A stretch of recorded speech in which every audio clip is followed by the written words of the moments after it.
来，乡亲啊，继续来看这个建国中学125周年的校庆，特别甲做四手的厂商来合作，推出着建中乖乖。包装的正面是建中的学生，甲穿着建中制服的迄身乖乖的翁仔。若包装的后壁面是建中的校歌。虽然卖了比市面上的乖乖较贵，但是也是吸引着真侪家长甲校友相前抢买。周末午夜别太坏，快到苹果乐园来。30年前的建中有小好对所有病乖乖好，那呢30年后的建中嘞，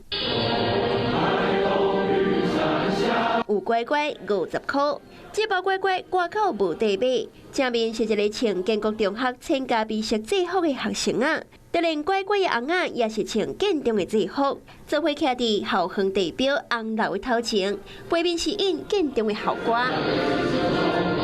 盛大庆祝建中125周年的校庆，学校和四室外厂商推出建中乖乖，因为有限量，已经吸引到真侪家长和校友大声注文，卡手买了也够因。北一路今年和北捷联名悠悠卡，大人囡仔拢真喜意。今年庆祝120周年校庆，和四室外厂商合作的北一路回联豆酥。包装顶悬的翁仔穿北一路的制服，成真侪人来买，一款都红抢了了。那讲到学校的周边产品，大的衫更加抢市，三不五时就是歹势卖了啊。那学生甲校友真捧场，当然一般民众也真爱买。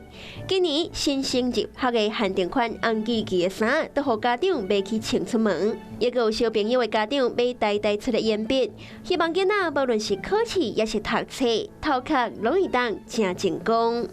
Hello， 我是林明瑞。想要抢先掌握最及时的新闻资讯吗？赶快订阅、按赞、开启小铃铛，锁定我们华视新闻的 YouTube 频道。